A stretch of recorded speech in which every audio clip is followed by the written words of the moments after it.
I'm probably one of those people that's hit 1,000. Like, I've probably hit 1,000 applications. I've probably hit 100 interviews already. I'm just not counting because there's just no point in counting through all these rejections. I'm bored. I have nothing to do. Like, I already studied today for the CPIM. There's not really any job applications for me to apply to. I mean, I could look, but I don't really feel like it. I already did yoga. Today I did 30 minutes instead of 20 minutes, and it actually was not bad. I thought the difference would be like painstakingly like uncomfortable, but no, the 30 minutes felt good. So progress, yes. I found out I weigh more. I weigh 158 pounds, which the last time I weighed myself like weeks and weeks ago was 155 pounds. So unfortunately I have gained weight instead of losing weight. So obviously I'm not doing the right things to lose weight. I have to get used to like my stomach not feeling full all the time and like not just eating because I feel like, oh, it's time to eat, you know, or I'm supposed to eat. And good news, I no longer have pre-diabetes, and I now wonder if I ever had it in the first place. I don't know, but I got my blood work done and I said that my blood work is normal, so that's really good. So at least I don't have to worry about that anymore and feel guilty every time I eat something. Too hot to have this blanket on. Gotta take this shit off. I had interviews for Home Depot and then this other small chemical company. Well, I got neither one of those jobs, so boo-hoo, wah. Cry about it. I didn't get an offer from either one of those jobs. I reached out to them and then they told me that they went with someone else. So I thought I was gonna crash out. I really did, but I ended up not crashing out about that. I just accepted it, and it just reminded me to stop getting like my hopes up when it comes to recruiter situations and like feedback and like interviews, like to just stop getting my hopes up and thinking it means something just because the conversation in the interview goes really well.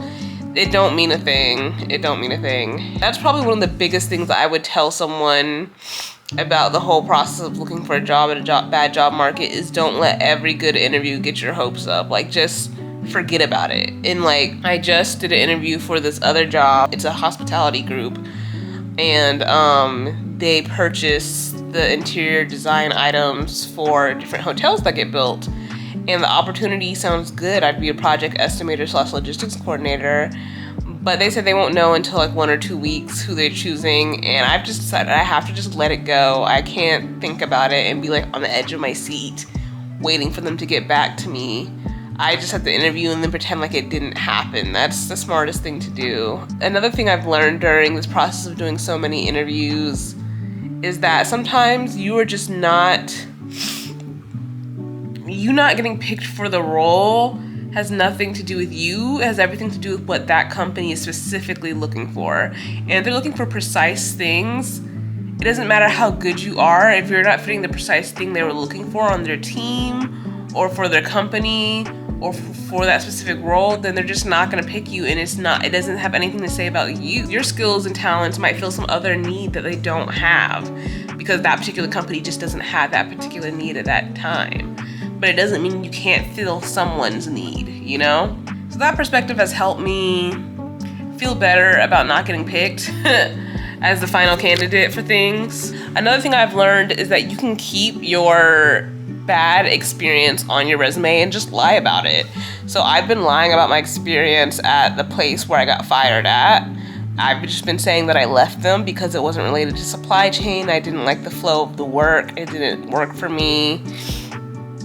And that I prefer to have hard tasks to do every day that are set in stone versus the ambiguity of that role and those tasks. That's worked for me in my interviews, and I don't have to no longer tell them I got fired, which is nice. Oh yeah, I filed my taxes. I thought it was gonna be so difficult, so I kept putting it off.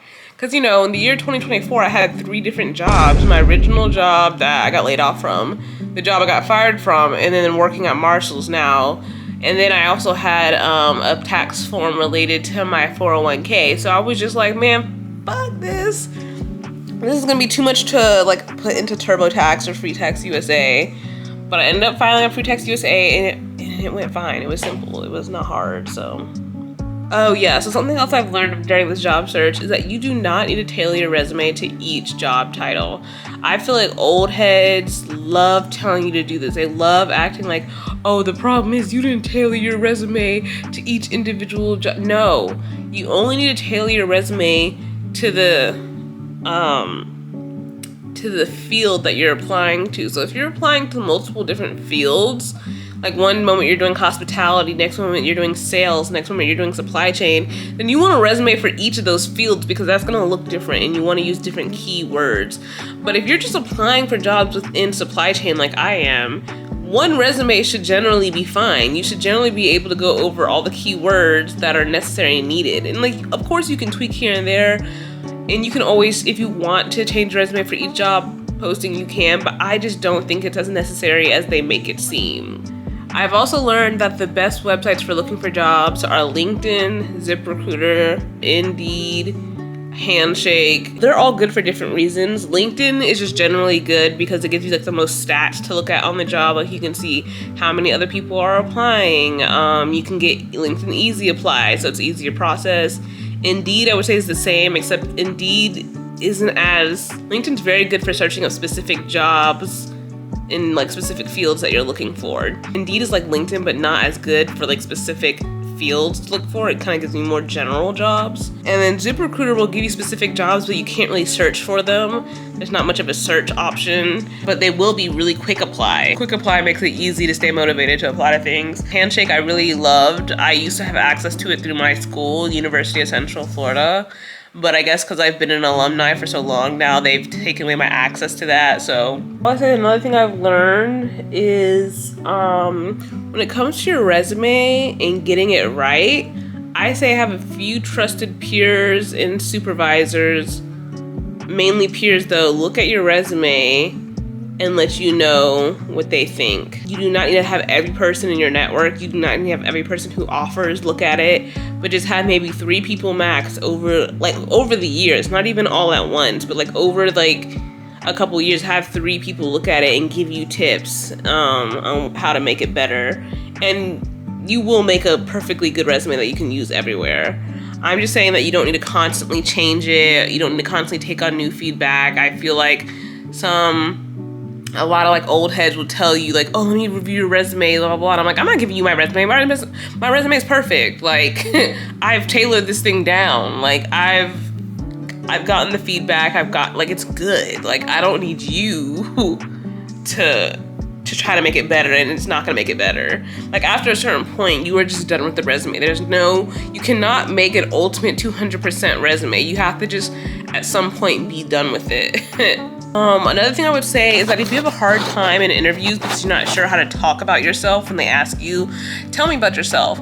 Well, my response to that question is usually starting with where I went to school and just explaining my resume in a chronological order, but adding in little anecdotes and stories here or there to make it more interesting, making it memorable, and showing that I have actual thoughts and feelings and like nuance to my story rather than just I went from this job to this job to this job. I like them to know the reasons why and like my thought process changed and like my motivations behind things. I think that makes for an engaging story and it helps them understand you better as a candidate. So just don't be dry and just tell your story. And then one tip that I think is really nice is if you've been called in for an interview, just know that you're already qualified. When they call you in for an interview, that means they think you're qualified. They're just testing to see if they think you will fit on their team, or they have to make a tough decision between you and someone else who is equally qualified. But don't ever go into an interview thinking, oh, I'm not actually good enough for this role. Like, no, they think you are good enough. I read that or saw that somewhere, and that's helped a lot with my confidence because I struggle with imposter syndrome. And so it'll make me feel like, oh, I don't even know why they picked my resume to interview me. Like, why did they do that? But I have to realize they think I'm qualified enough from my resume. That's like a thing. And then the last 2 things I'll say is you do not need to write a cover letter. I've done them a couple times. It's never gotten me anywhere. And just don't wait up on your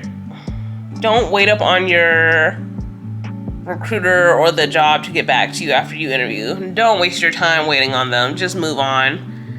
let them come back to you if they come back to you, because you're gonna drive yourself crazy and be all upset and have gotten your hopes up, and basically don't put your eggs all in one basket. Like, if you want to know what my credentials are, I've been job searching technically since January.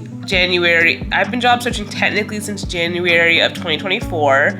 I did have a job for 3 months between like July through October, August, September. For 3 months, August through October. But then I got fired. And since October, I've been applying to jobs again, or since November 1st, I've been applying to jobs again. Jobs were really slow in November and December, so really I took a pause in December and wasn't really applying to anything. But it's February now, and yeah, so I've been applying for 4 months, technically over a year. And I've put in so many applications and done so many interviews. It's probably been like, I'm probably one of those people that's hit 1,000. Like, I've probably hit 1,000 applications. I've probably hit 100 interviews already. I'm just not counting because there's just no point in counting through all these rejections. It's just not worth it. But yeah, that's my credentials, and that's why I have these tips on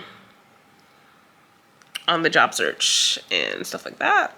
Yeah, I guess I'll end this video here. Thank you for watching, and I'll see you next time. Bye.